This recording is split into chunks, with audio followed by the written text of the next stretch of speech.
Hello, everybody. Welcome to our second session of making sense of the digital society running in its 6th year. Let me start with a little anecdote of last week. Some of you may know we had the Berlin Art Week here in Berlin. A lot of galleries showing their works, a lot of openings, a lot of central exhibitions, fringe exhibitions, and so forth. Big deal for the art world. The art world is, of course, a big deal in Berlin. And I was at the opening in Hau, Hebel am Ufer, a theater where we sometimes are with this series, or have been in the past 6 years. It was staging by Mariana Simnet, who is a very famous artist from UK living in Berlin in the art world. And she did something between performing arts, fine arts, music, for flutists on stage, and very heavily trained artificial intelligence that sort of shape-shifted between different species and her image. So they put a lot of effort and money into training that artificial intelligence. And you know, I come from the theater field actually, and I'm used to interdisciplinary art. Theater is sort of a paradigm for interdisciplinary art, right? And it was spectacular what you saw there at Hau, but it didn't really fit together. It didn't come together. We could neither show nor tell what it was about, but the respective fields were spectacular to look at. And this made me think, in light of today's session, actually, what we talk about when we talk about interdisciplinary or even transdisciplinary fields of work, which seem or may seem familiar to all of you, but which is still something very hard, I think, to achieve, to bring all those things together. It might sound old, even because you've heard those terms so often in the last 20 years, if you've worked in a school or university and have worked especially in ICT. But this may be the night, I hope, where we can relearn somehow how important interdisciplinary discourse is. Because we want to discuss, very broadly speaking for now, the relationship between ICT, information and communication technologies, and sustainability, two very different fields, of course. How they interact, where digital tools help in reducing carbon emissions, and where and why they do not. Or if that model of thinking, tools here, emissions there, may not be reducing emissions, but possibilities of thinking altogether. So, hello everyone again. This is seen from very far, the conceptual frame of our event tonight. My name is Toby Mueller, and I'm the moderator of this series. It is a joint venture, as you may know, between the Humboldt Institute for Internet and Society and the Federal Agency for Civic Education. Two very different fields, actually, to begin with, also that sort of bring together this series so successfully in the past 6 years. So after this intro here, we're going to have two speakers tonight, as you probably already know, signing up for this event. We're going to have the first speaker, then I'll introduce the second one, followed by a conversation by 3 men tonight for once here on stage. But of course, there are also participatory tools on the streaming websites of the institutes here, also on Alex TV. Welcome to everyone who's watching this on your devices. There's also 2 microphones here that can circulate, so we can take questions here on site and digitally as well. I always forget to say that we actually have finger food at the end, so this may be important also. So after mostly, say, roughly 2 hours, there's going to be something to nibble on for all of you and have a drink. So let's get started. James Maguire, an Irish anthropologist working in Copenhagen, will speak second and explore on the notion of a digital Anthropocene, a concept that may help us go beyond the concept of what is sometimes called solutionism. I will introduce him more properly after our first speaker. And here's a few words about our first speaker. He's a professor of informatics at the University of Zurich, and I can't believe it took us so long to invite somebody from Zurich, which is my hometown, but don't be afraid, we're not going to speak Swiss German on stage, so we're trying not to see where this goes. He did research in Hamburg on environmental information processing and in St. Gallen on economics and ecology. Everybody in Switzerland knows what EMPA is, die Eidgenössische Materialprüfungs- und Forschungsanstalt, Swiss Federal Laboratories for Materials, Science and Technology. Because EMPA tested and decided, for example, whether certain materials are safe or not, say even parts in a transformer of a model railway, for example, I think very important for young girls and boys at the time when I grew up. Everybody knew EMPA is the institute that sort of decides on your pastime hobbies. However, from 2000 to 2010, he was responsible for the development and management of the department Technology and Society at EMPA before taking on a full professorship in Zurich as a computer scientist, apart from visiting professorships in Vienna and Stockholm. An influential report by Laura Marks and others I read in preparation for this evening on the carbon footprint of streaming media recently stated that there are three types of engineers and scientists.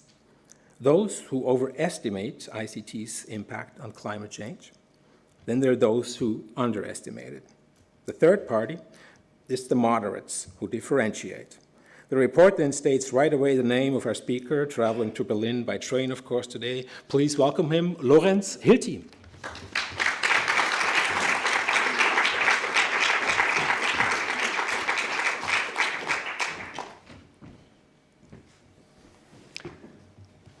Thank you for the nice introduction. Thank you all for being here, and especially Thomas and Lena for having me tonight. Digitizing the environmental paradigm. When I heard this topic of this evening, I thought, okay, digitizing the environmental paradigm. Maybe that's what I've been doing for years, and I'm just using different terminology maybe, such as ICT for sustainability. In my talk, I would like to examine this topic by taking a critical look at the narratives that keep appearing in the media since the media discovered the nexus between environment and digitization as a topic.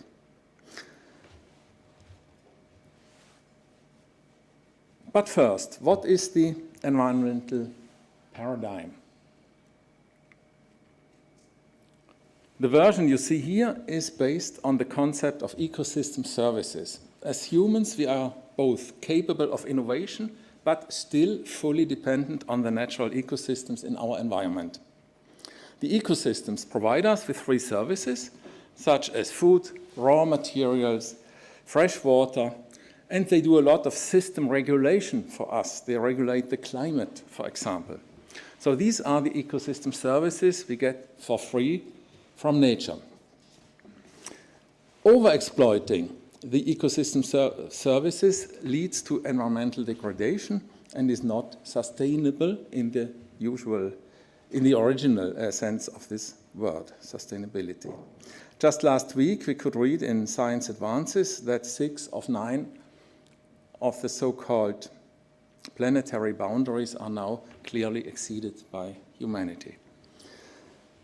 So my question for tonight is, what is the nexus between digital technology and environment? What part does or should digital technology play in our relationship to nature? In research, this question is not new. These are the proceedings of a symposium held in Washington, D.C. in 1970. No, I didn't attend this symposium. By the way, I was 11 and went to school in Switzerland. I later bought this book on Amazon for $2 as a used book. The title of the symposium was Cybernetics, Artificial Intelligence, and Ecology in 1970. Some of you may be surprised to hear that something called AI existed back then. Yes, and this term was, by the way, coined in 1956, artificial intelligence. But even more surprising is the nexus with ecology. The keynote given by Stafford Beer made it clear that ecology, in this book title and symposium title, refers to the environmental crisis and the environmental paradigm I just introduced.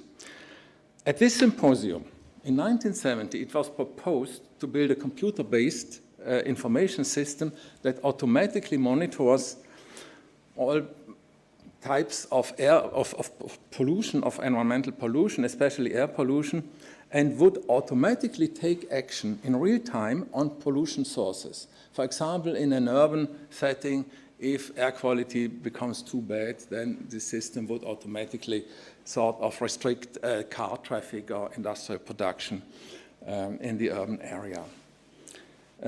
This was all based on real-time information systems and implementation of legal codes.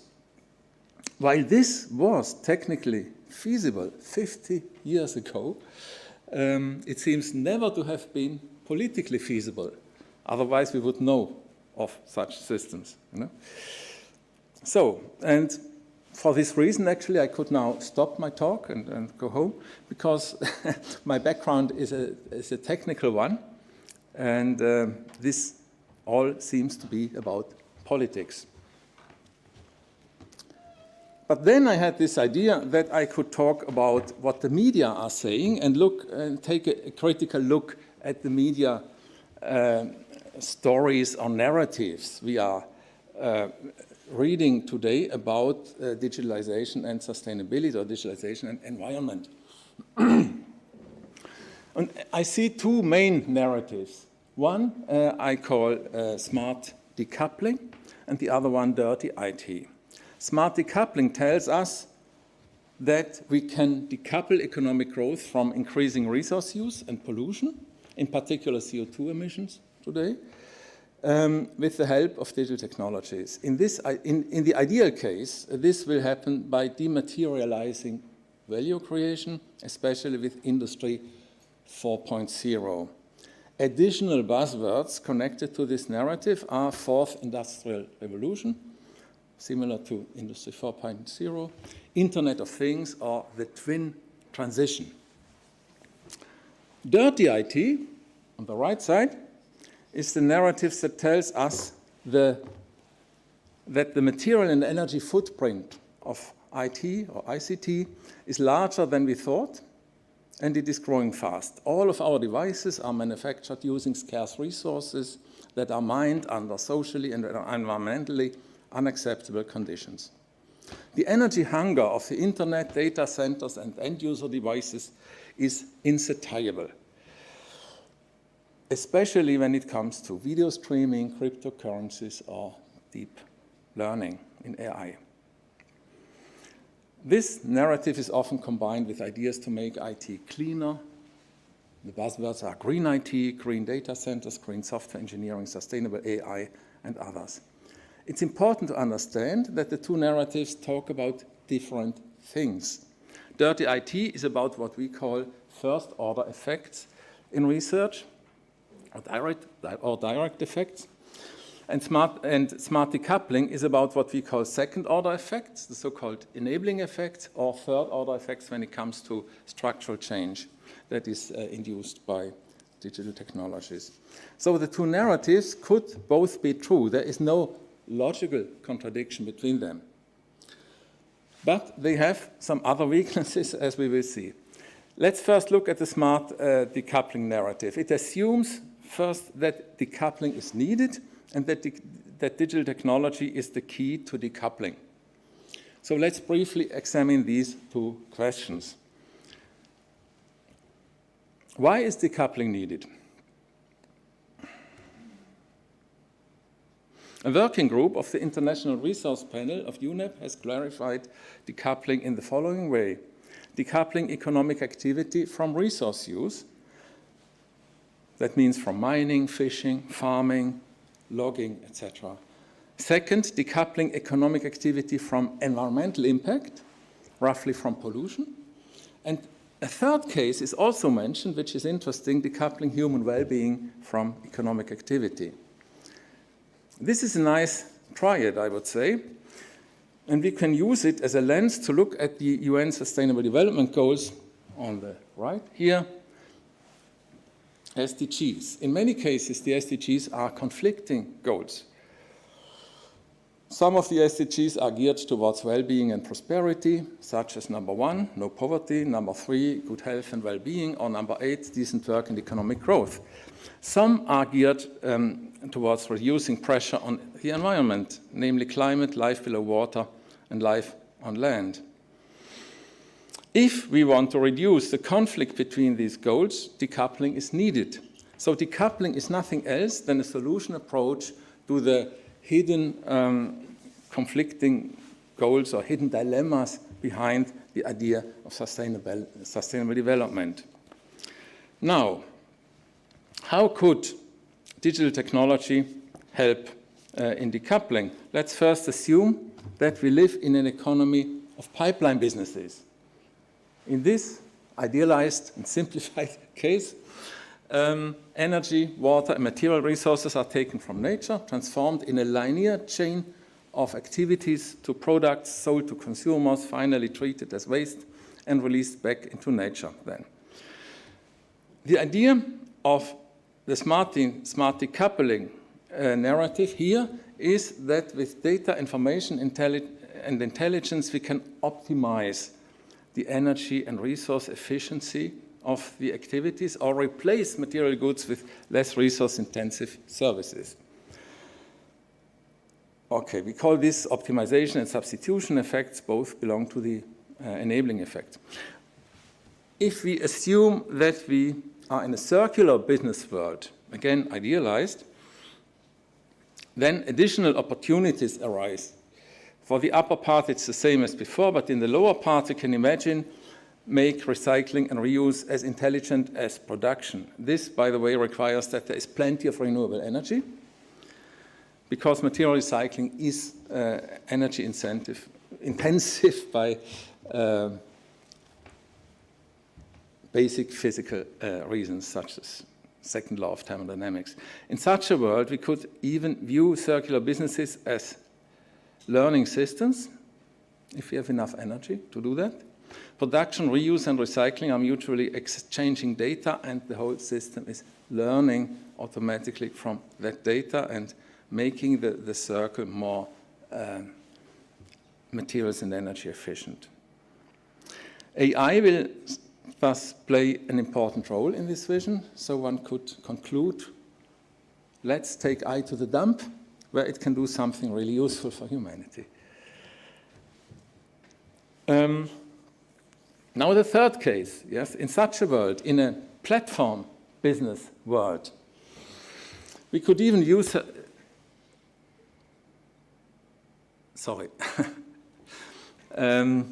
what happens here? Platforms have become very popular and powerful. A hotel, for example, is a pipeline business, and Airbnb is a platform business. The same for taxi and Uber. In a platform business, there is a platform owner who defines the rules of interaction, a platform provider that provides the network members with the physical interface to the platform, and a network of producers and consumers. While a pipeline business is based on controlling resources over a sequence of activities, the platform only orchestrates, and that's an interesting metaphor, orchestrates the transactions between its members. And it is them, the members, who own and contribute the resources, the apartments or the cars, whatever. In this sense, the platform business seems to be almost fully dematerialized or decoupled. But this only holds for the platform owner. What happens between the users and in the network may or may not be more or less decoupled compared to the corresponding pipeline business. The platform is based on resource sharing sometimes. Then it may have some potential for decoupling. So if we do sharing with platforms, there is a potential for decoupling, but not automatically. Such systems are today, by the way, called ecosystems, which is a strange metaphor, actually. I prefer this metaphor of an orchestra, because orchestration makes clear that it is the piece of music that is played that decides what happens. Okay, let's take an interim conclusion. By optimizing pipeline businesses, or create immaterial substitutes for the goods consumed, or by supporting circularity in an intelligent way, or by replacing pipeline business by platform business, if we consider the sharing economy as a special case of it, there is a potential for digitalization to really contribute to decoupling. But please note now that in all these cases we are talking about potentials, only potentials for decoupling. We don't really know to what extent these potentials are realized. Is there empirical evidence that smart decoupling is underway? A recent study about the EU says, for this case, clearly no. Empirically, there is, for each 1% increase in a nation's GDP per capita, there is a 1.08% increase in material flows. So, looks like perfect coupling. No signs of ICT-induced dematerialization of economic activity could be found. Similar results were published for energy decoupling by Lange, Pohl, and Santarius in 2021. Let me take some water.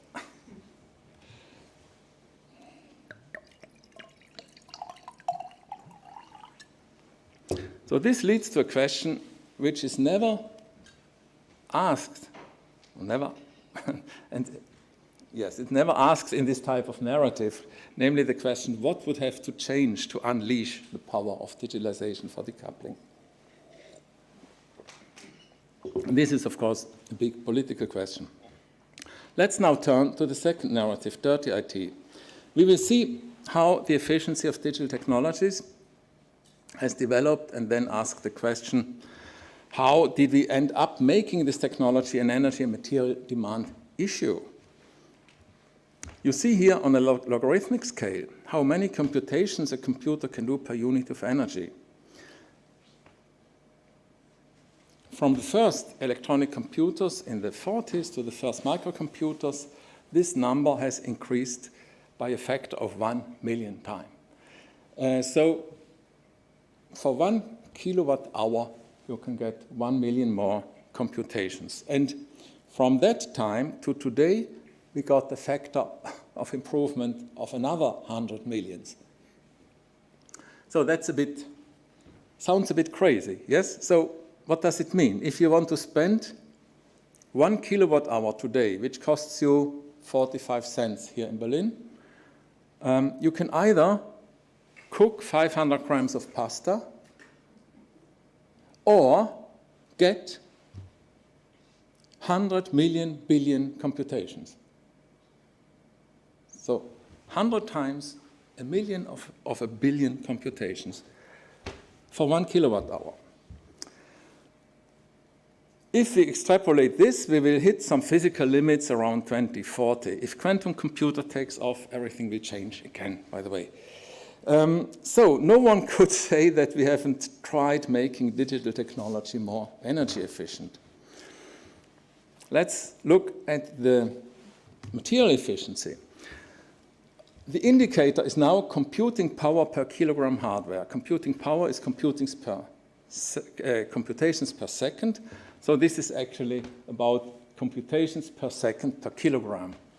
Sounds strange, but it's an interesting indicator. You see on the left a supercomputer from the 70s, the Cray 1, which had a weight of 5.5 tons.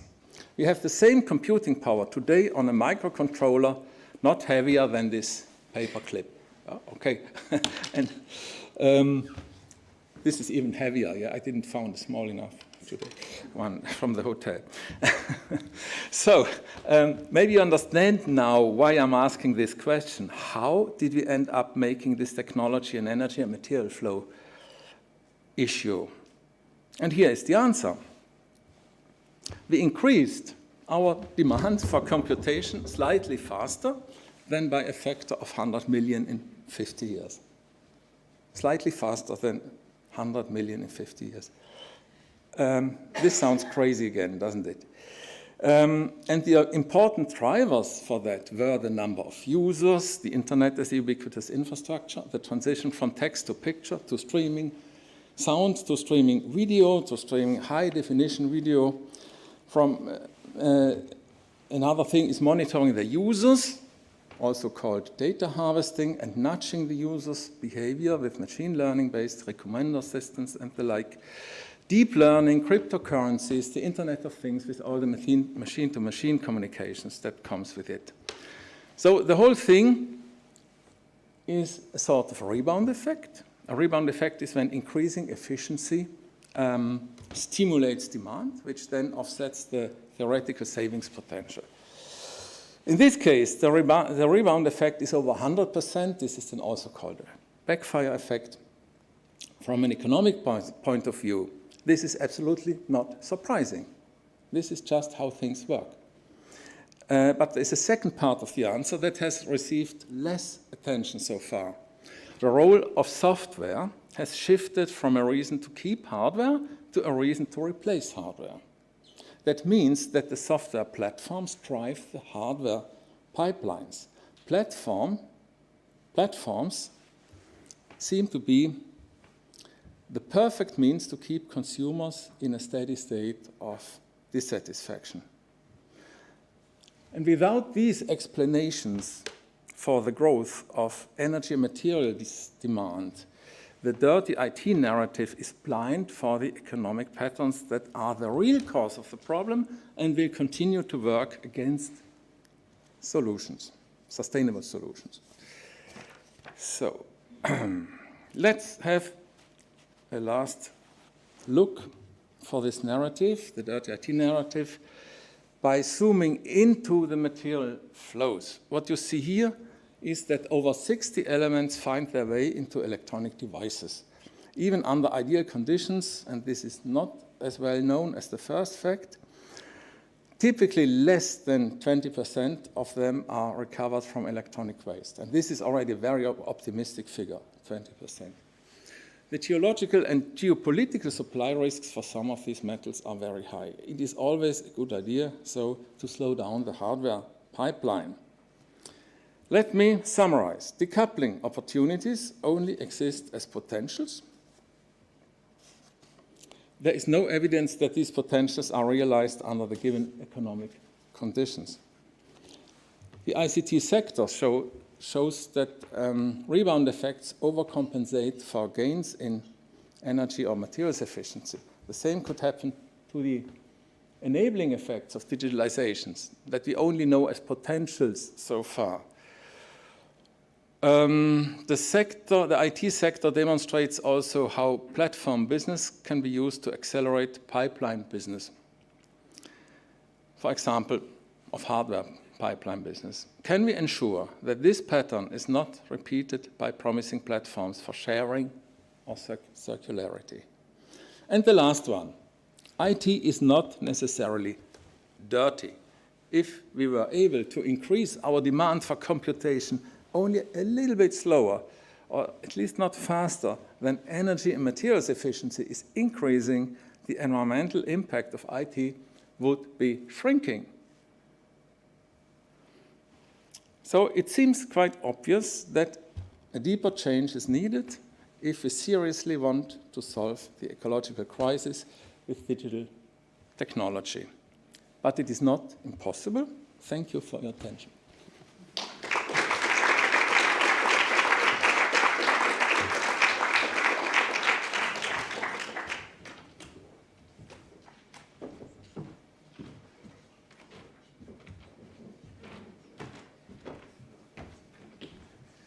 Thank you so much, Lorenz Hilty, for this very insightful talk. Just how deep the needed change will have to be, or where to drill for depth, so to speak, to use another metaphor from the age of extraction, we will be discussing after our next speaker. Or maybe drilling, my metaphor here, points in the wrong direction altogether. Maybe we see more possible change from an opposite point of view, from very far away, from satellites, for example, or from the history of mankind, even from an anthropological point of view. This, I think, is where our second guest will be heading in a minute. He is an anthropologist and associate professor at the IT University of Copenhagen. Among many things, he is also part of the Center for Climate IT there, whose ambition it is, I quote here, to bring together different perspectives on the roles of digital technologies in relation to climate change, sustainability, and green transitions. We engage private and public partners on various climate problems and their solutions, building on their recognition that climate change cannot be addressed without imaginative, critical, reflexive, and productive ways of engaging with digital technologies and processes of digitalization. So this really fits in perfectly of what we have in mind tonight, quote end. I might add myself poetic ways of engaging with the relationship of climate and computation. That's partly why I was playing around with the metaphors, drilling for truth or shooting up in the sky for clairvoyance, for example, to give you a glimpse of his work. Our guest writes about the cloud metaphor for storage and juxtaposes this with the materiality of data centers that he enters and describes, actually quite poetically, if you allow me to quote another one. You write, humming, an acoustics of alternating current buzzing through the endless racks of server stacks piled tightly, one against another, one over another, quote end. This is from the latest book he co-edited in 2023, this year, Reclaiming Technology, a Poetic Scientific Vocabulary. So the stable distinction between a soft cloud and hard hardware in the data center sort of collapses there, and if you allow, it feels as if digital phenomena become second nature. But before I get carried away here in deep holes or lofty heights, let's hear it from our guest, who has traveled from Copenhagen to Berlin. Please welcome James Maguire.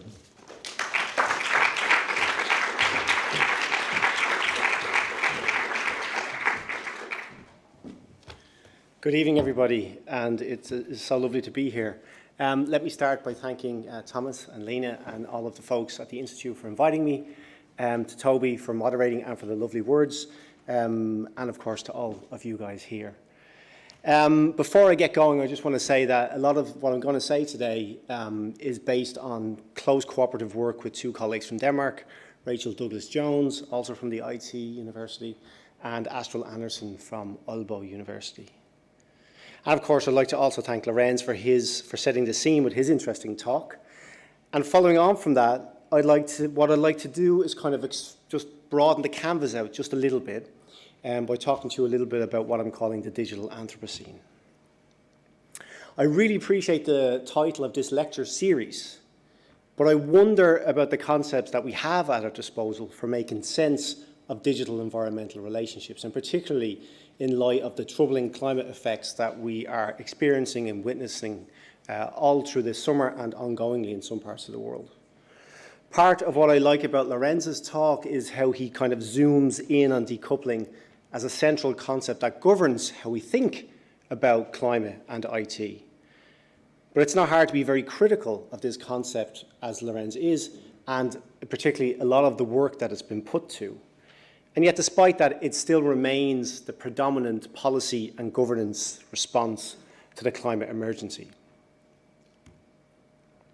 I am myself part of a new ERC-funded project, coincidentally, called Decoupling IT, where we ethnographically explore the IT industry as a critical mediator in the climate emergency. IT, of course, not only has to account for its own emissions, but it's also tasked with helping other industries to be that mediator, to decouple their growth from their climate consequences. And here, decoupling is again the kind of main sense-making tool we have to ward off the worst effects of the climate emergency.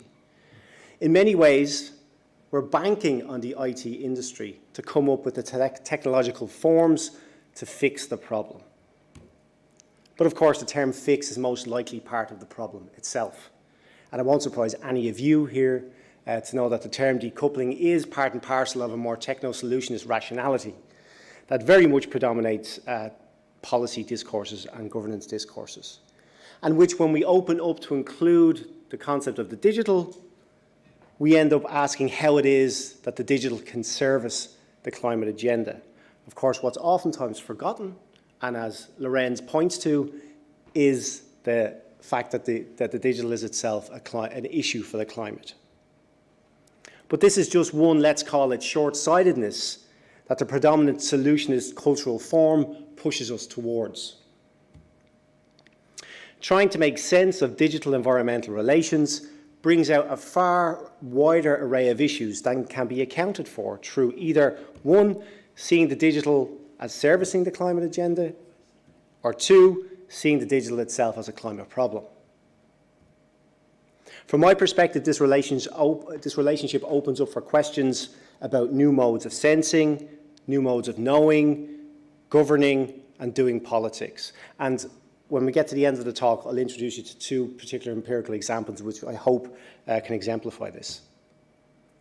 Here, I want to try and open up this relationship beyond the shackles of solutionism, which I feel decoupling is very much embedded within.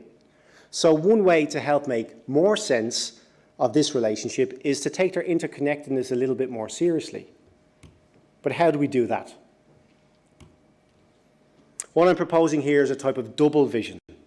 And the first move here is to situate digitalization as an anthropogenic phenomena. Maybe an easier way to say this is that we need to take a more geological approach to the digital. Take the digital's undersea world, the submerged data highways that run along our ocean floors. And this is a much more materially and geologically inflected way of thinking about the digital, much more than, for example, the dominant cloud metaphor would lead us to believe. And as we all know, this is very much connected to the digital, the vast amounts of precious earth minerals, metals and materials that it takes to build, energize and maintain digital life. And there simply isn't enough of these environmental resources to satisfy the needs of decoupling at current population and consumption levels. And they extract, as we all know, things like this, silicon for our computer chips, and this, aluminium that gives our devices that sleek and lightweight look and feel. But we also extract a lot of this, the trillions of electronic components within our digital artifacts and architectures, and of course a panoply of other environmental resources, not least water, the extraction of cheap labour around the world that assembles our digital artifacts, and of course the vast mountains of waste that they create. And of course there's energy production. And while we talk a lot, and coming from Denmark, we really talk a lot about this type of energy, when in fact the vast majority comes from this type of energy. And this is a type of energy, as we'll all know, that's been sedimenting for hundreds of millions of years. Media theorist Jussi Parekka's A Geology of Media is one book, and kind of an instrumental book, that's advocated for this intriguing idea to think about the digital more geologically. And his work, along with other media scholars, represents a move to understand digitalization through its material and geologic forms. And there's also been a wave of work in anthropology, kind of like my home territory, and science and technology studies, or STS, which take a much more materialist and geological approach to the same phenomena.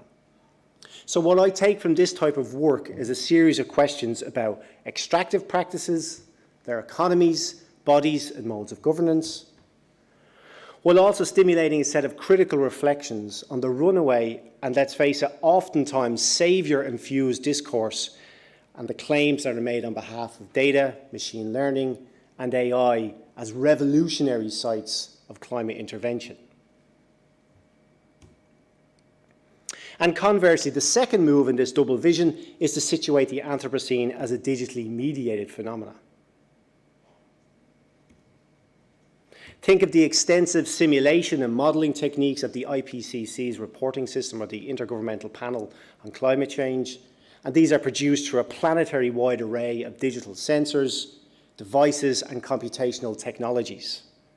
And as many scholars will know, such modelling plays a central role in enacting that which we come to call the climate, our various possible futures and the different modes of intervention that are available to us to limit negative planetary effects. And these technologies have also become enrolled in various forms of environmental politics. Sociologist Jennifer Gabrice has for some time now been paying attention to these types of questions. In particular, focusing on the increasing intensification of computational technologies and ecosystems, as well as how citizens' movements have begun using sensor technologies to intervene in environmental situations. Gabrice has done great work pointing out the entanglements between, on the one hand, digitalization, and on the other, environmental sensing and politics. What this work clearly shows us, I think, is the extent to which digital interventions play a role in ecosystems. One could say that the uncertainties that characterize Anthropocenic worlds are being increasingly apprehended through a turn to computation, automation, and digitalization. Media scholar Wendy Chun characterizes this as a tense relationship between, on the one hand, uncertainty, and on the other, programmability. And despite her call to disentangle knowledge in action from the knot of programmability, the role of the digital and ecosystems continues to intensify. And I'll just take a drink of water too. And I think for me, this relationship between uncertainty and programmability is at the heart of what I'm calling the digital Anthropocene. For Chun, climate action doesn't only consist of the array of structural and individual changes that are needed to reform society. For her, climate action is deeply computational. And not only does she mean the building of sensors and devices, models and simulations that construct our climate knowledge infrastructures, but also the rise of new forms of expertise, subjectivities, and power relations that are influenced through computational practices and forms. And given the relationship between how these models anticipate the future and the range of possible interventions they offer us, even our very understanding of science as an empirically testable proposition is at stake, according to Chun. So for me, this type of work helps to foreground the relationship between the uncertainty of the planet and the intensification of digitalization. And that turns, I think, our attention towards new forms of sensing, knowledge, expertise, and governance. And with this comes an eye, or an analytical eye, I should say, towards new relations, subjectivities, and politics as well. So the conjunction of the digital and the Anthropocene is, for me, an opportunity to see differently. It draws our attention to a multitude of interfaces that are oftentimes under-articulated in independent approaches to either the Anthropocene or digitalization. And while this is not to suggest that these studies are short-sighted, in fact, many of them are long-sighted, what it does suggest is that seeing the one through the other generates a series of possibilities. What these possibilities are, for me, is very much an empirical question. So think of this as an invitation of sorts to empirically examine the various articulations of what you could call digital Anthropocenes. To scholars whose work engages empirically or conceptually with the Anthropocene, this is an invitation to ask if and how the digital in its various manifestations is meaningfully implicated in your work. It could be articulated or mediated through algorithms, devices, sets of data practices or infrastructures, modes of knowing and forms of expertise, or even a framing device, solutionism, for example. Equally, to those scholars whose work is primarily engaged with the many questions arising around what we call the digital, this is an invitation to ask if and how the Anthropocene is meaningfully implicated in your work. It could appear as the various extractions that materialize the digital, so the minerals and metals and labor that I mentioned, the energies and flows that maintain its circulations, the wastes and pollutants that accompany its generation, or the bodies and collectivities that perpetuate its life cycles. But the digital Anthropocene is not a new or neologism, and neither would I claim it to be. In their incisive piece against firsting, Max Liberion writes that firsting is the process through which a scholar presents an act or circumstance or phenomena generated by man to have occurred for the first time. Liberion asked their students, why is being first a mark of good research? To which they reliably answer, it marks my territory. The reminder of the territorial dynamics of the Anthropocene, or the reminder of the territorial dynamics of knowledge making is appropriate for a term such as the Anthropocene, critiqued for its own firsting of the way its epoch-defining hubris already contains a lot of erasures. The Anthropocene, Wright Davison taught, is a universalizing project. Elsewhere, it appears as a spectacle, an age not of anthropos, but of corporate activities. Or even shifted to a new status as an organizing concept, Neil, Addison, and Payne provide some much-needed humility to the concept. And the humility that they're talking about is the offering of an anthropogenic table of elements as a way to explain our current environmental and planetary conditions. Indeed, the proliferating array of counter-logisms, for want of a better expression, Capitalocene, Plantationocene, Cthulhucene, that's a tricky one to say, Anthroponocene, Necrocene, Military-Industrialocene, and Proletarocene, they all evidence the many erasures resident within the term Anthropocene. And while each of these counter-terms is situated within its own particular history of critique, what they do share is a desire to recenter a particular type of absence or elision, be it the logics of extraction, the institution of slavery, multi-species interconnectivity, mass extinction, or even the industrial war machine.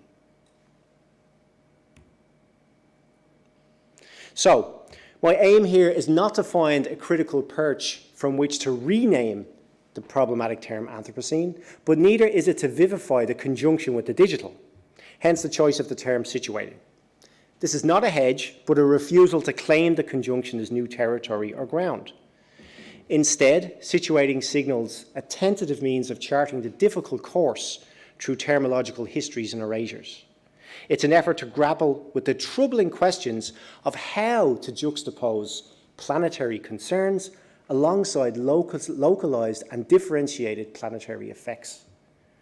For me, this is a question of scale and politics. Of course, and it's of how we bring these concerns and effects into view simultaneously while being more sensitive to emergent forms of politics that may otherwise be obscured by the term Anthropocene.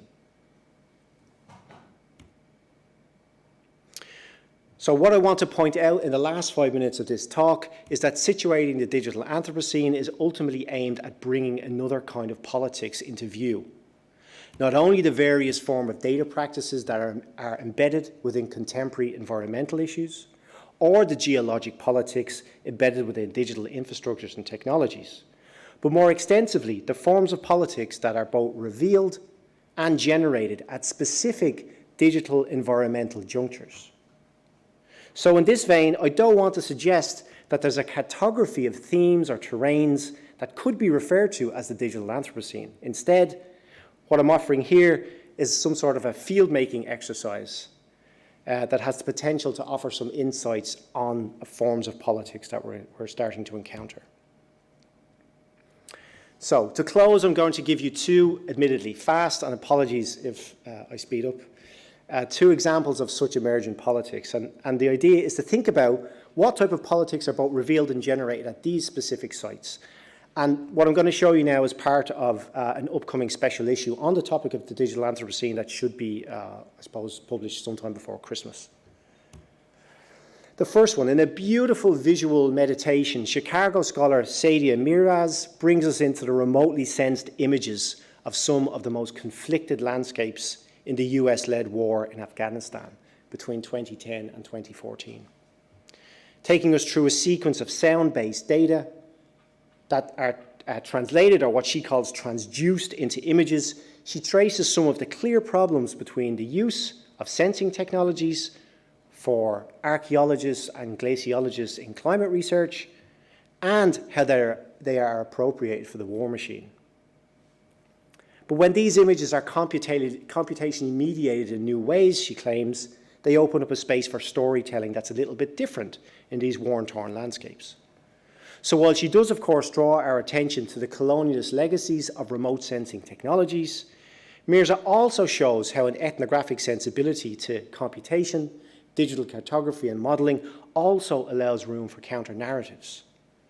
What we get from this piece is how sensing technologies not only afford new ways of seeing and knowing these landscapes, they also provoke a type of proto-politics, which in essence is how to rethink or redo, or at least intervene in the colonial military legacies and make them otherwise. In the second example, Berkeley scholar Sarah Vaughan brings us into the world of digital databases used for climate governance in the Caribbean. Here she points out how colonial legacies in the Caribbean have created a set of limits to computational growth. This can be, for example, missing data, or missing data due to lack of instruments, or an over-attention to getting data from the wrong sites. So collecting data for weather at airports rather than other, probably more beneficial scientific spots in the sea. But also how donor funding cycles continue to lead to problems in maintaining data sets. She talks very nicely about how IT experts and programmers end up having to shrink their data sets so that they become manageable and aren't actually overexposed or subject to the whims of the next international round of donations by donor nations. These islands are, of course, seeking to overcome these limits in order to provide effective climate mitigation and adaptation strategies. But Vaughan suggests a type of limit politics that's in play here. In this sense, for her, limits don't automatically inspire paralysis, they can also inspire forms of action. So, what I think is revealed here in each of these examples is a particular legacy of a colonial infrastructure that, while saturated in forms of technological inequality and injustice, also affords a counter political reimagining through digital mediations. So I think my time is probably about up now. So I hope just that these two final examples are suggestive enough of the possibilities that lie in holding a double vision on this thing called a digital Anthropocene. Thank you.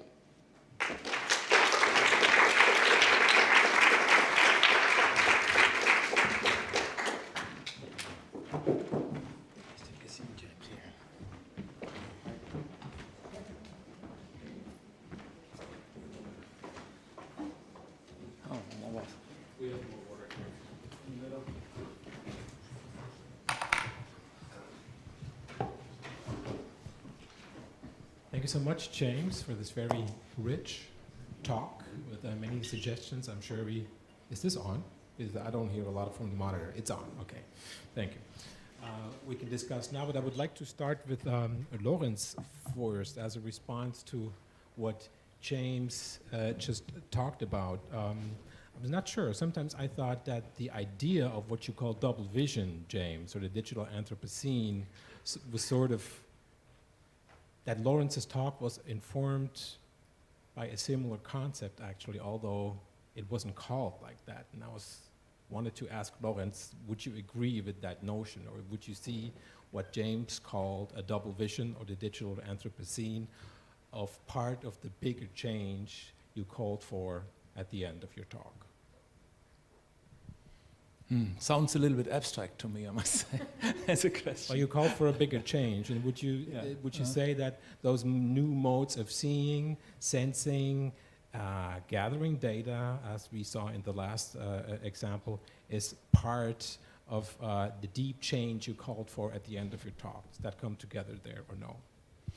Maybe not, if I'm honest. I think that we have, if we continue gathering more data and build more on this paradigm of big data and machine learning, etc., this will exactly not help to have this deeper change we need.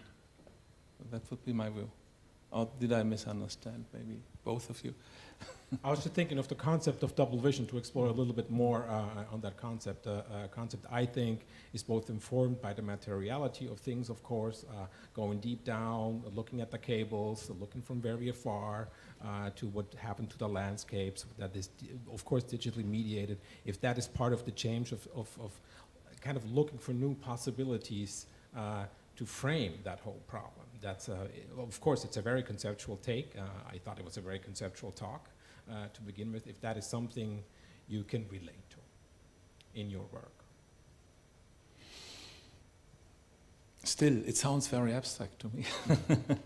Maybe we have different languages from our background disciplines, and I think that's also something that is normal in interdisciplinary projects, that we have to work for finding a common language also somehow. Maybe we are not yet at that point here in this podium. Well, I started out like that, right? It's very hard to bring together different disciplines. When we have an interdisciplinary evening, language is always a big barrier. But let me ask a little bit more concretely then, I hope. James, when you showed that beautiful example of the satellite pictures of Afghanistan during the war, during the American occupation or war, whatever you want to call it, you said that this was opening up new possibilities for counter narratives. Can you explore a little bit more on that, because you didn't have really much time at the end of your talk, what those counter narratives would consist of and how they could help actually to reframe the relationship between climate and ICT? Yeah, thank you. Oh, thank you, Toby, for that question. I think, part of this is trying to think of all the different types of ways in which, sensing technologies or their ilk are kind of enrolled already in particular types of scenarios, like, for example, colonialism.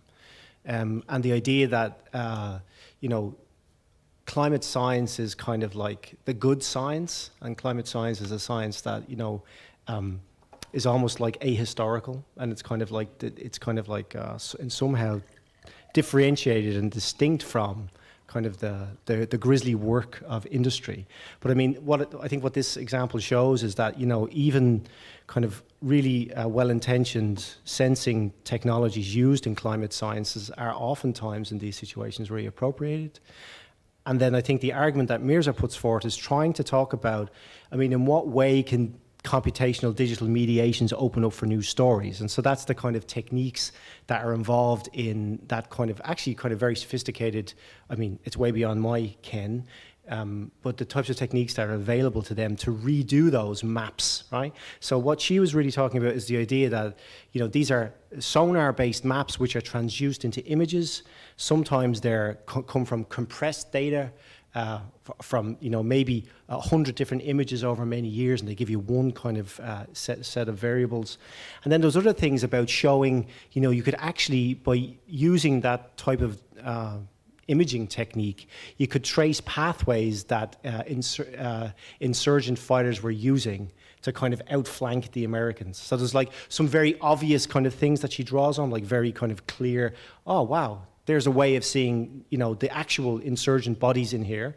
And then at other times it's more kind of, I think, abstract and analytical, where she's talking about the spaces in between the data as such, right? So how is it that you actually make sound data into image data, and what does that do, that form of transduction? So for her, that's a moment to rethink data, and in that moment then to rethink the consequences of data, which in this sense is the kind of the appropriation of certain technologies by, and it's very kind of blatant, right, by the war machine, but it serves a very interesting point, I think.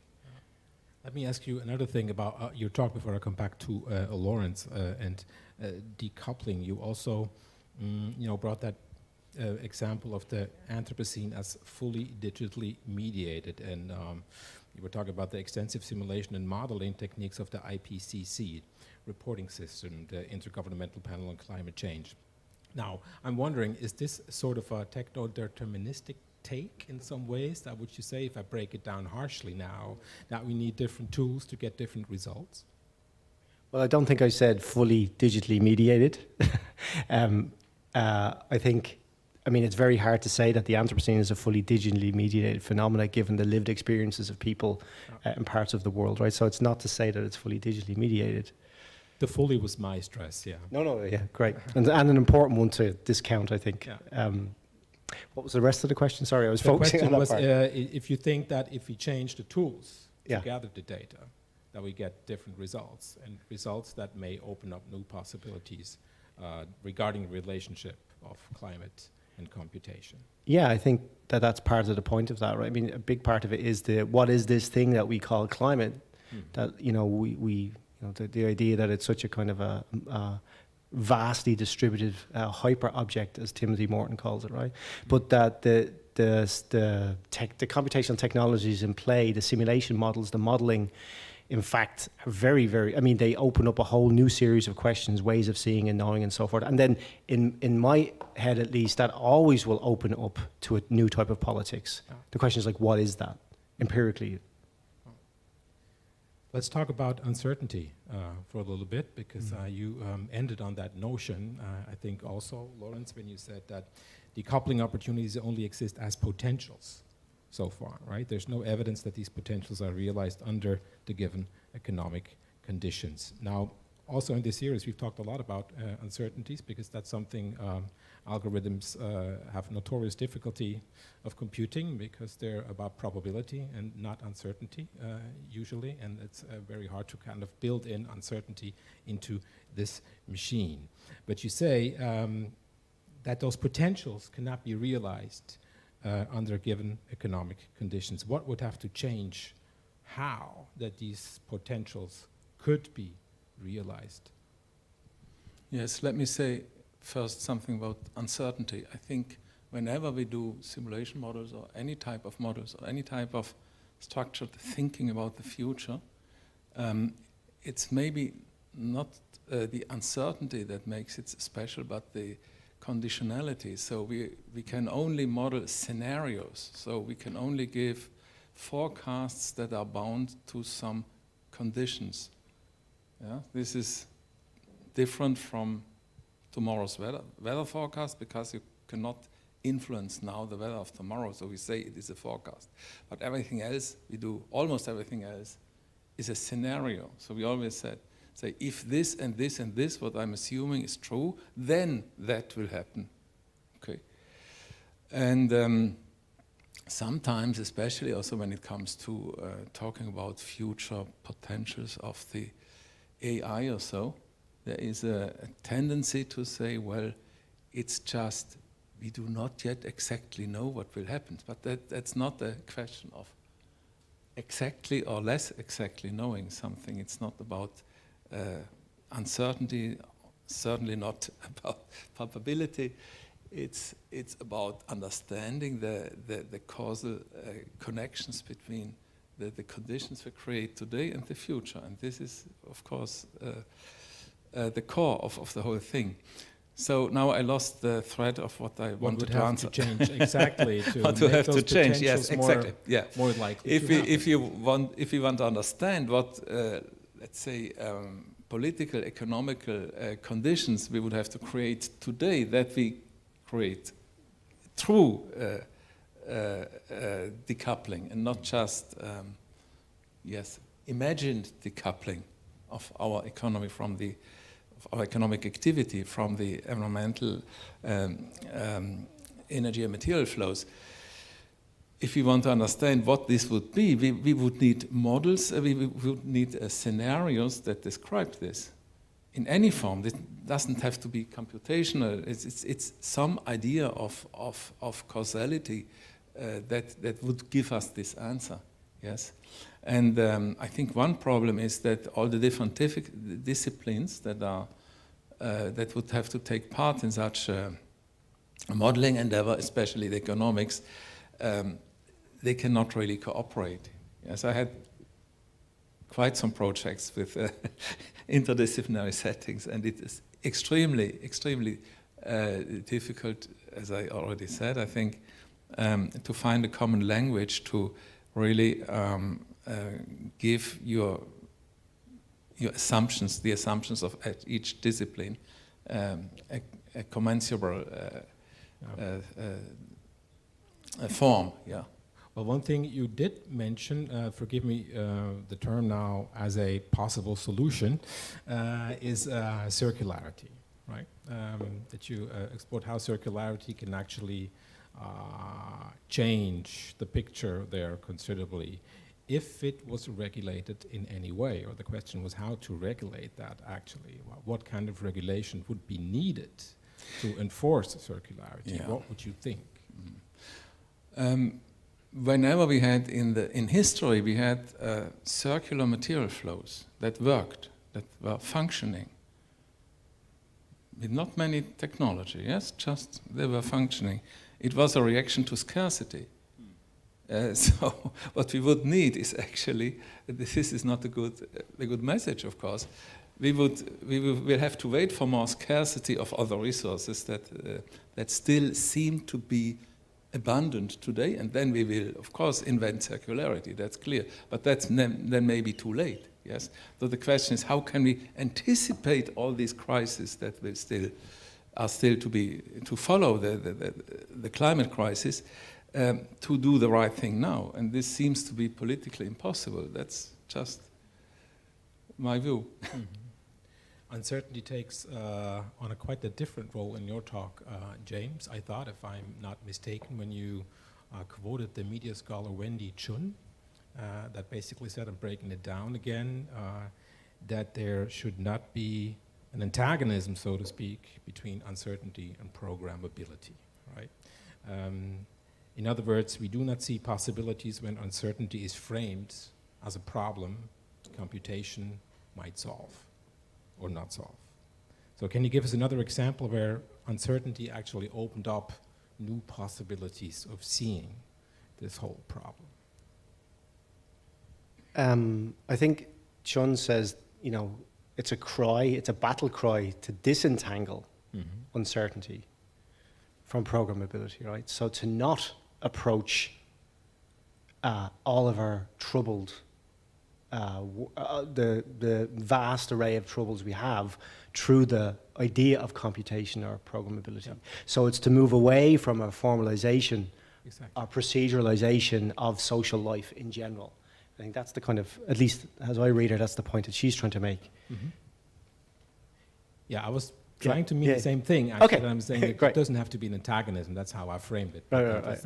Uncertainty doesn't have to be a problem that has to be solved every time. But my question would be, what would that entail then? How could uncertainty actually lead to new ways of seeing or to enhance that, what you call double vision? Yeah, that's a good question. I mean, I think there is no way of erasing uncertainty. I mean, it's simply a part of being alive.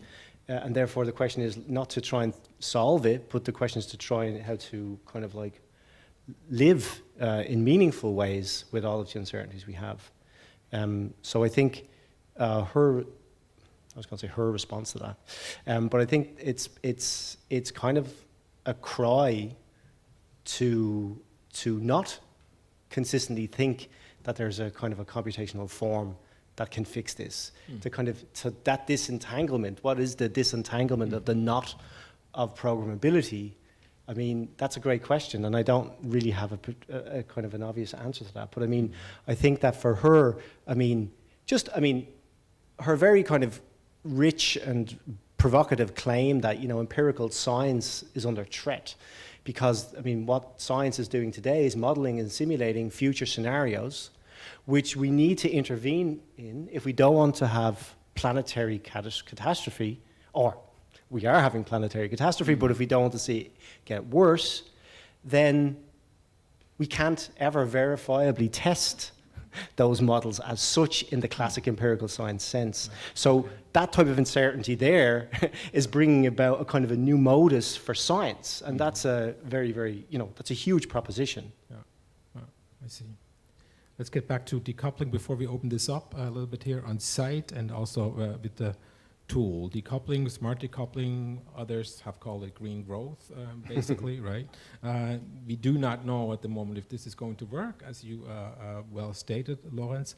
But the rebound effects are hard to overcome with growth in consumption exceeding the energy saved by more efficient digital tools, right? So what if decoupling, say with the 5G networks, now actually will not work at all because consumption just will rise exceedingly, as we have sometimes see with mobile plans, right? I mean, they start with 20 gigabyte and end at 100 gigabyte a month or something that was totally inconceivable like 5 years ago even. So we see this almost exponential curve actually skyrocketing right now. And yet there is hope that like 5G networks will be or could be a part of what you call smart decoupling or green growth. What if it doesn't work? Well, that's a good example because the 5G networks that are built up now can be shown to have sort of a already embedded rebound effect. Yes, we did a study on 5G in Switzerland by 2030, and we knew the plans of what capacities will be built. Yes, and for the idealized assumption that in 2030 everything will only be 5G and not the mix with less energy efficient 4 and 3G. Under this condition, we can say per gigabyte that is translated over the mobile network, usually into the internet then, per gigabyte we only need 1/7 of the energy compared to today. Or no, it's not. It was not about energy, it was about CO2, but it's, okay, that's not the point. The point is that this assumption only holds under, or this result is only true under the assumption that the capacities are well utilized that are built, and the capacities are built for 9 times more traffic. So this is something like a built-in rebound effect. Yeah. This is not rebound effect as a completely unforeseeable market reaction that destroys our wonderful visions. No, it is already built in. And this is very interesting. It's an effect that's being wished for, in other words. Yes, it's how things work today, or maybe always. How to counter that, James? Slowing down the hardware line? No, I mean, I was just going to, sorry, I was going to say, I mean, I was going to applaud that actually, but I think, you know, when efficiency is baked into technology, then, I mean, it leads to that path. But I mean, it reminded me, I teach an intro to science and technology studies courses that we opened up the semester a few weeks ago. And there's a great phrase by John Law, people who know John Law and Webb Biker in a very early book where they say, we get the technologies we deserve. And I was just thinking when you were talking, we get the concepts that we deserve too. I mean, I think you could categorize decoupling as one of those, right? Like, what is it about that concept that we're so enamored with? Like, why do we keep treading it when it's clearly there is no decoupling? I mean, there's relative decoupling, there's momentary temporal decoupling, there's spatial decoupling, but there isn't, at least to this, from the studies I'm reading, actual absolute decoupling. So what's going on here? I think that's part of what I'm trying to get at, is that I think where decoupling is leading us, and I'm sorry, this is not the question that you asked me. I mean, it's such a state of not just historical planetary injustice, but future planetary injustice, because there just simply isn't enough of these metals to kind of like redeem our faith in decoupling. And what we will end up doing is, as we always do, extract from parts of the world and then dump back into them. So there will be future-oriented injustices to latch onto the historical ones where these countries haven't been emitting CO2. So I think that there's something, I think the question for me is like exploring, like, for me, it's not super interesting to ask if decoupling is working, but it's to ask why do we deserve that concept? I don't think there's any party in German parliament who does not believe in decoupling, at least not that I know of, not even the Green Party isn't, I think. Yeah, it depends on which Green Party, I suppose, but there's an interesting kind of like eruption of Green parties in the Danish context, which I'm much more familiar with, and there are some of them who, of course, advocate for post-growth or post-capitalism or more desirable economics en suite. So there are some of them, but you're right, the kind of more centralized Green parties very much are in bed with green growth or decoupling. It's funny, I talked to another guest we've had here in this series, Tilman Santarius, the other day, and he told me, well, there are certain people who do not believe in green growth, but they're all over the parliamentary parties. You cannot find them only in the green parties. They're always minorities. You can find them everywhere. You can find them at CDU, you can find them at FDP, you can find them at Linke, you can find them everywhere. But there's just, they will stay, or they have stayed, crass minority in their respective parties. So it's not even about Green Party or not Green Party. This is just something that really worries me greatly. Yeah, justifiably so. Yeah. Okay, but I can't vote in Germany anyway, so that's not my problem. And let's open this up now. I think we'll start here with the floor, right? There's 2 microphones here. Before we look at the participatory tools, there's somebody right in the back there, or did you see someone before that? I don't see that much.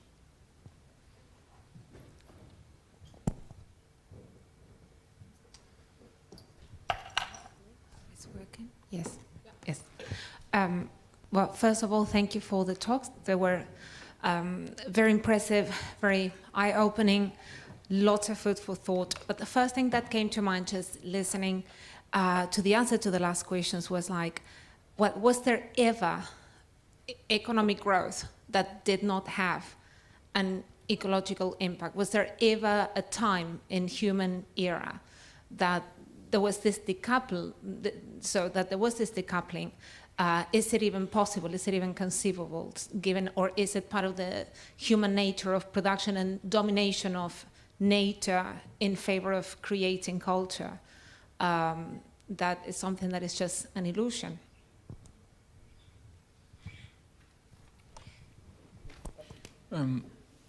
I think we have to invent this, to say something optimistic.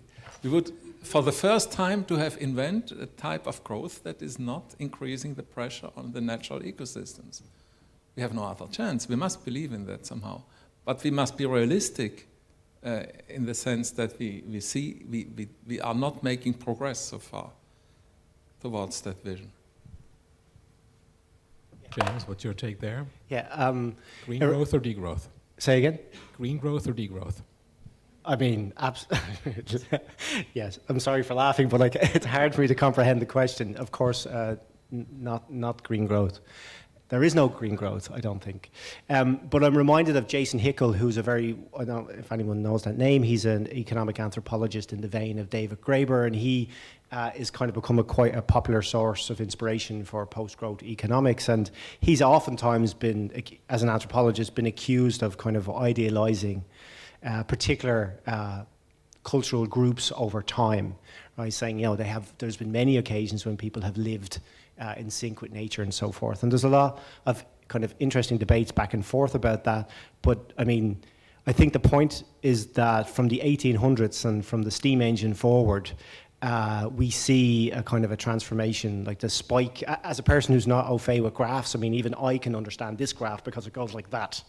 And there's something, I was listening to a podcast a few days ago, and they were talking about the hockey stick, and they were saying, you know, that it took 250,000 years to get to 1 billion, and the last 1 billion that's been added onto the planet took 11 years. So I think that's the kind of the Anthropocenic naming moment of the combustion engine in the 1800s. So yeah, I think there's a lot to be said about other relationships to nature and other forms of ontologies that go with those relationships. But it's hard to get rid of the steam engine's ontology, unfortunately. Anybody else from the floor, or shall we switch to the digital sphere, so to speak? Questions or comments? Oh, somebody in the middle. Were you first? Okay, right there. And then the gentleman in the middle. Okay. Microphone's right there. Thank you so much for a lot of food for thought. I'm not sure I understood everything, but I wondered about the first talk. If is it not the elephant in the room that decoupling is the one concept that avoids questioning the growth paradigm? So isn't that like the obvious message that we can take from your talk, that if we want real change, then we need to question that paradigm? And yeah, what would that look like in your positive vision? And to the second talk, what I found really interesting, and I stumbled across that wording a little bit, is you talked of new modes of knowing. And I would wonder what those are. That didn't become obvious for me. Like, what are the new modes of knowing? I understood what you said about new ways of modeling, like how we predict into the future while we can never really test these hypotheses. But is that what you mean, or did you speak about something else? Yeah, thank you. Lorenz, do you want to go first, maybe, with the growth paradigm? Yes, the growth paradigm, I think it must be questioned. Especially this growth paradigm we are used to today. And I think it's not maybe so important to differentiate between a new paradigm that is no longer called growth, or that is still called growth but different from our today's growth paradigm. It's just the fact that we must, of course, find ways to grow in a way that is less material. Yes, to grow our intellectual or spiritual or whatsoever spaces more than the physical ones. I'm not saying that I'm talking for some of my some of the computer scientists think of transhumanism. Yes, that we can then upload our brains into some computers. That's not what I mean. Yes, okay. Glad to hear that, Lorenz.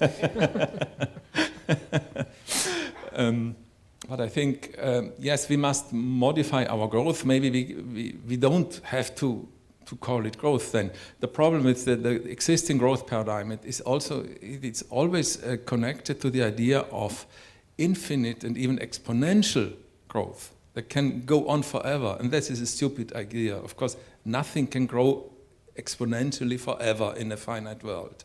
That's quite clear. So we should have an idea of growth that maybe more follows an S-curve, that we plan also for having stability at some point and then growing something else.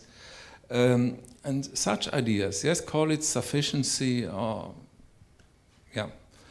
The words are not so important, but it must be clear that we do not continue with this basic idea that whatever we do can be expanded infinitely. Thank you.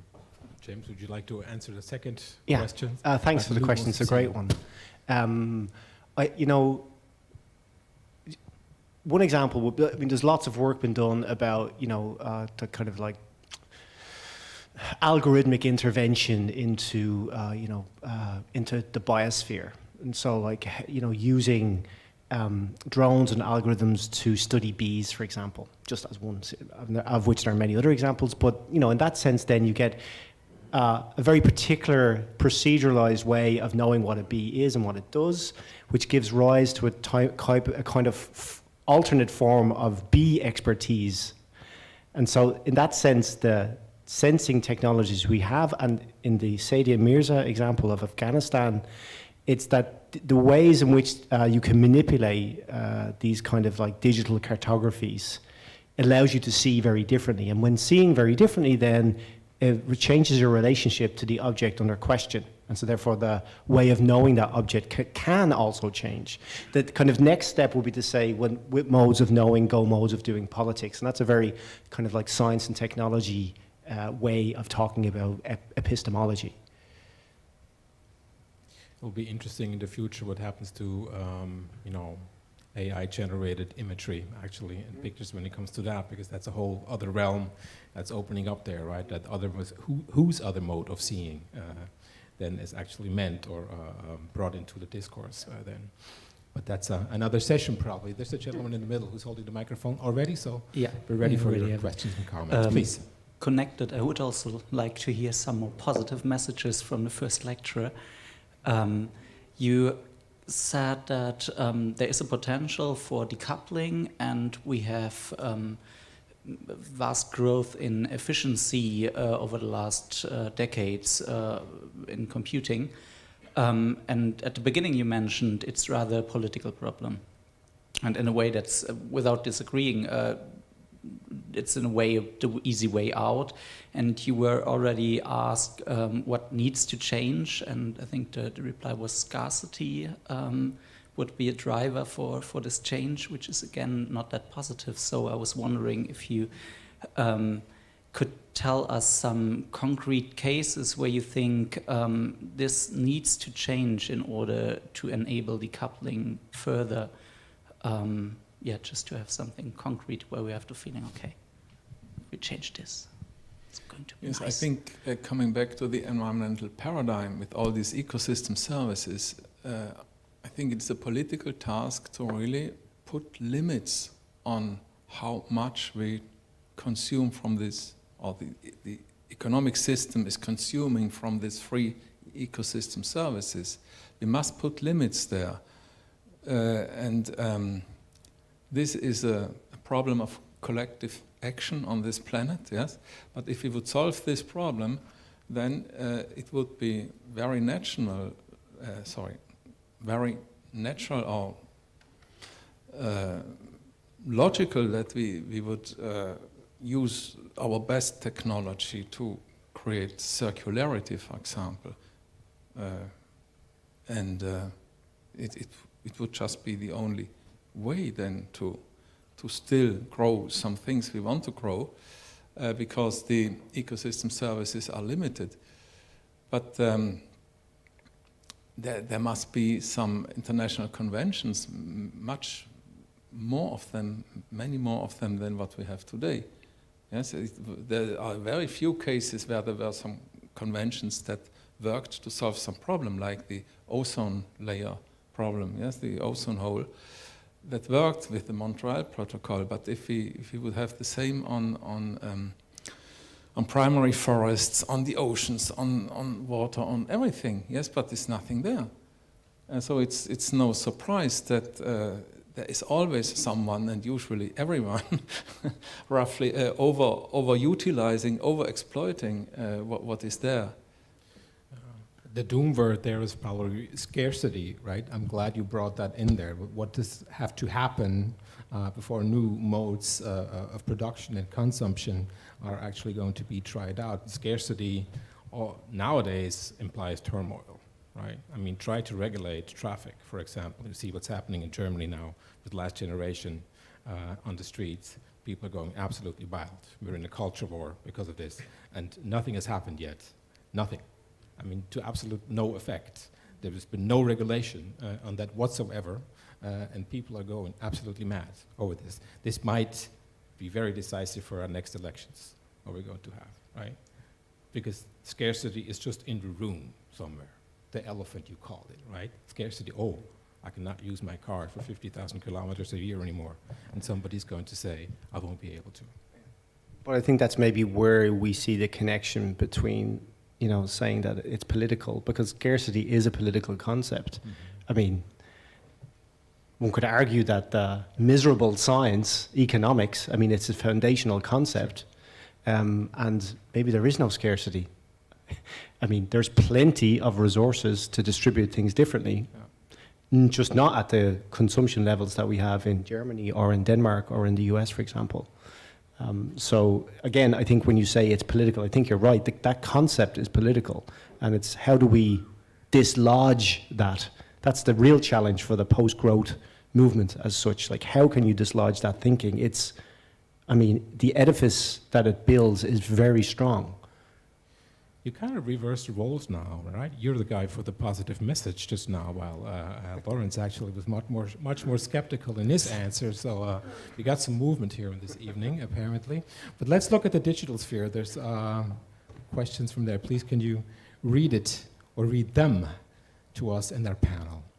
Yeah, so there were a couple of questions online, most of which were already answered by the prior questions. But one remains, and I think this goes to James Maguire.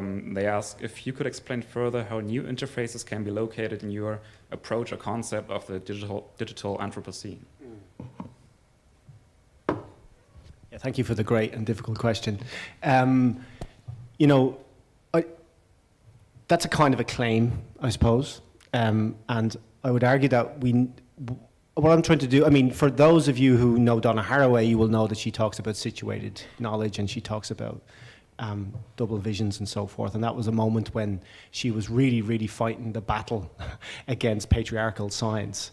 And I think this is, you know, in all modesty, there is something happening now that's not super dissimilar. So for me, like, the question of the whole situatedness paradigm is about, you know, empirical science in many senses, like building up inferentially.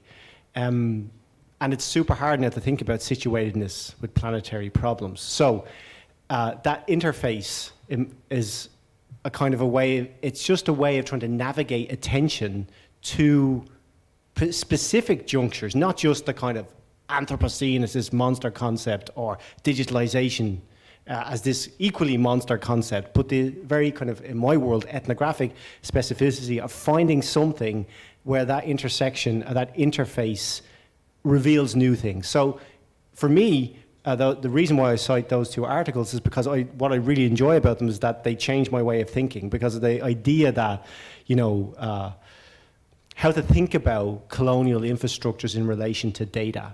I mean, you know, there's a lot of work in decolonial thinking, feminist thinking, but that was a kind of helped me a little bit to kind of go, okay.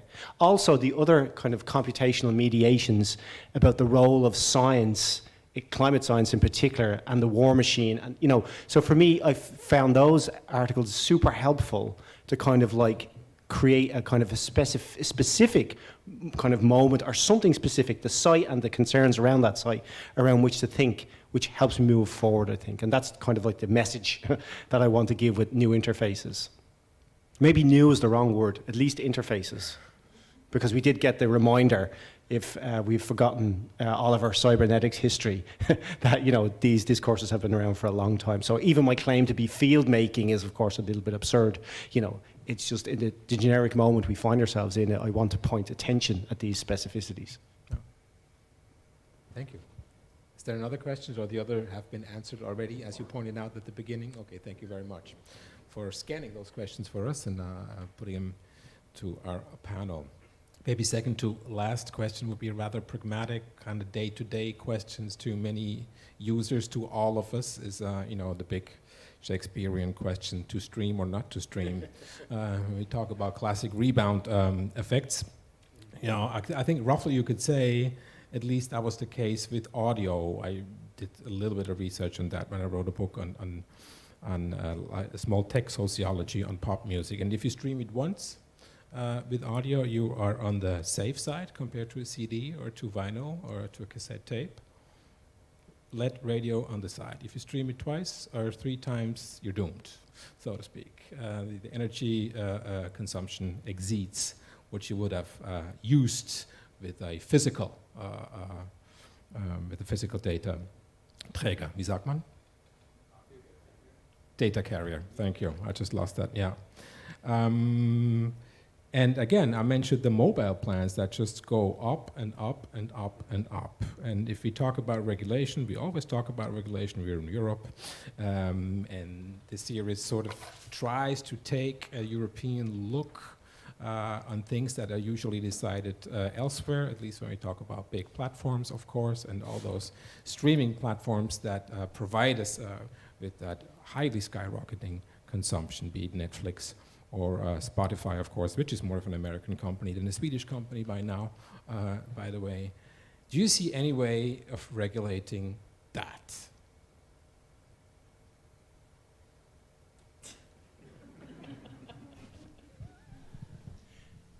Because people are streaming all day. May I say something provoking?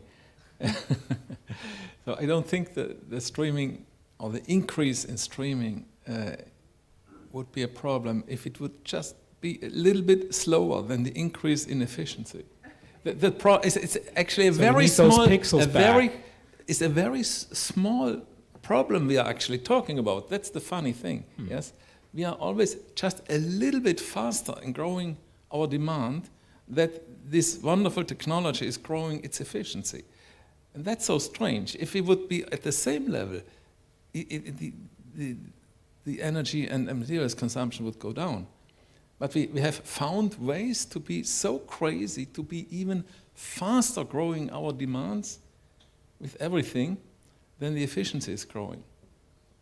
So is this really necessary? Can we make a little correction? I don't know with what political means, that we only grow within the framework of efficiency increase, which is in IT so incredible that nobody would notice the difference. So it is a decoupling model you're advocating there. Yes? Mm-hmm. Mm-hmm. It's your take there, James. Yeah, I'm not sure I have one. I mean, what's interesting as well is like there's no scarcity here. It's all about abundance, right? Yeah. That the superabundance is the problem, and not just superabundance of what you call the data carrying, a very elegant English term. I couldn't think of it. I think it's, there's a superabundance of expectation and there's a superabundance of desire. So, I mean, and of course, capitalism as a socioeconomic system produces desire. And so I don't think you can tackle these things as it's kind of singular things, like how do you regulate Netflix? Sure. Well, I don't think you can as such. I mean, there's a lot you could do. I mean, you could make sure that they weren't buying carbon credits on a bad carbon market. You can make sure they're not doing offsetting projects in Indonesia. You can make sure that they're not just buying renewable energy certificates. You could actually make sure that when they say they're 100% green or whoever's saying that, I think Apple and Microsoft are saying that now, that they actually are giving green energy to the grid. So there's things within the decoupling model that you really could do that would make a difference. But I don't know how to disentangle, or I absolutely don't know how to decouple the production, the abundant production of desire from capital. Yeah, maybe that's a cultural question. How to make it cool not to stream or to buy vinyl, which of course is also about social injustice because vinyl is so expensive. But the funny thing, what happened with Netflix, I remember at the beginning of the pandemic, when everybody was going wild, Netflix was going absolutely crazy. Netflix had problems streaming in HD, in high quality, and big problems. I mean, you got your pixels back right there. It only lasted for about a month or two, I think. But people didn't seem to mind that much. They just streamed less. For a couple of weeks. It was a very narrow window, I think, that opened up there. But as soon as scarcity hit, it wasn't that much of a problem. But that was something that sort of, I think, is a positive notion we might end this session on. I mean, there's a lot to be said for harnessing the concept of constraint. And I think that's what the limit politics I was trying to get at a little bit earlier, right? That, I mean, I have good colleagues in the computer science department who are all about talking about the creativity of constraints within computing. But their beef, if you could say, is that it's nowhere in the curriculum. The curriculum has an aesthetics attached to it, which is driven by efficiency, which is driven by, does it work right, which is driven by, kind of particular standards, but there's an abandonment of constraint. And so that requires some sort of pedagogical kind of maneuver, I think, right in the heart of computer science, as just one example. Right? Is there any last questions from the floor? Oh, there is. Okay, we get three, make them quick. You know what? We'll just get all three right now together, and then we'll try to answer them as one. Do you see where the hands went up with the microphones? I'm a little bit blinded by the lights. Yes, I can thank see you. Who's got the microphone? I have the power. I have the mic. Yeah. Thanks. And I'm using it. I was wondering if, thank you very much, very informative, challenging discussion. I was wondering if you could offer us some modest responses to the young people who are sitting on a highway in the Netherlands in order to stop fossil fuel subsidies, and to the brave school children in Sweden, Scandinavia, Germany, who are striking for the climate. And as they do, they use their smartphones in order to mobilize and organize. And so this kind of complicit tension is there. What would you say to them? They're out on the road now, being water cannoned. I was just wondering, this is the theme of this generation. I'd be really interested to know. You don't need to feel like you have to give a trite answer. I'm just really curious. James, let us just gather all the questions now and then wrap them up here on stage. Thank you very much for this question. The complicitness of the climate strikes. Sorry, that's not what I meant. No, that was, Okay. sorry, I have to correct you. Okay. I was asking, what would you say, given the tensions that you've highlighted, to the climate strikers and the young people who are actually taking action now? I'm sure James got it. Yeah. Sorry. Okay. Sorry, second one.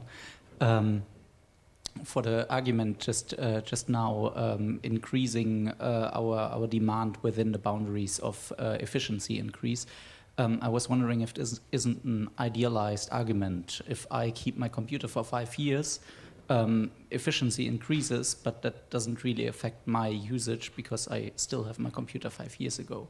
So isn't that presupposing that we are replacing our devices in the moment efficiency increases? Sorry, really concrete, I was just wondering. Okay, one last question there in the back, and then we'll try to answer them all. Thank you for the talks. Just a quick pragmatic question for the second speaker. I'm just wondering whether talking about new forms of politics, with talking about new forms of politics, there is the risk of blending traditional politics, which seems to be mostly needed now, which is really bad for aesthetic stimulation, like doesn't make for good installations and stuff, but it's about regulating and also stopping things. Thank you. I bags you the first one if you can take the second one. Sure. Okay. Thank you. That's a super good question. I think it's really important to bring up. The reason why myself and Lorenz were very excessively early to this event was because I really didn't know how I was going to run into the people who were gluing themselves in the street and the taxis and so forth. So, but I think it's a great, I always come back to what concept, so many times I have these discussions with colleagues and family members and friends, and everyone, very commonly it's about, well, are they really benefiting anyone by disrupting us and so forth. I would really advocate, what I would say to them and what I would advocate for is a kind of a twisting of or an inversion of the narrative. Like, what they are trying to do is dismantle a super destructive infrastructure. So I see actually that their efforts as very positive, very creative contributions to the future. If I could, I'm part of a scientist rebellion in Denmark, and there's a Nordic scientist rebellion, and we have done some teach-ins outside Parliament and so forth. But that's the type of conceptual change we need. And if I could just skip the second question and jump to the third, and I think it connects nicely to it. Sure. It's like, I totally agree that we need traditional politics of, whether you want to call it ecological socialism or especially the rights questions that all of this brings up, right? And so the desire to point towards new forms of politics is not an evasion of traditionalist politics at all. It's more about, and what I really like is the idea that you guys have typified that sense of limit politics. It's very nicely represented in that discussion about constraints. So there's something to be learned there about constraints that goes into the heart of how we teach. So that's not separate from traditional politics. In fact, the pedagogies, the concepts that come into our pedagogy, are super important. So I don't see them as two different things. I see them as actually being able to mutually reinforce one another. Please. Yes, the second question was very concrete. Thank you for that. This is a very frequent idea that when technology is making progress in energy or materials efficiency, or especially in energy efficiency, then I would have to replace it very often in small steps to use this efficiency progress. But this is not the case. So if you wait for 5 years or 10 years to replace your computer, you will make an even larger step then when you replace it in efficiency. And the problem is that software will force you before it is unfunctional. You will be forced by software to replace it, which is a very crazy mechanism. But of course, the energy and the materials that go into production of all these devices, all the equipment, all the infrastructure we need, this must go into the equation, and then you can exactly say what is the optimum, would be the theoretically optimum point to replace it by something new. And that's usually quite a longer period than what we are doing today. Thank you. Very concrete answer at the beginning. At the end, I was going to say, and I hope that what I actually posed as a problem right at the beginning, how hard it is to bring multidisciplinary questions together, sort of evolved during this evening, during these conversations, also with your help from the floor. Actually, the questions really brought that together, opened that up again. I'm really glad for that. Thanks for the turnout. Again, there's finger food, there's something to drink outside. Come home safely, wherever you're obstructed or not, on the way, by bike, by car, on foot. Have a good time, and we'll see you again in November. We don't know exactly when. I don't think we're going to talk about uploading your brain onto a computer. I think Elon Musk said no, he didn't want to come. So we're not going to work on that, but there's going to be a third session of the year, definitely here in Berlin in November. Thanks for coming out. Thank you, Lorenz Hilty, James Maguire.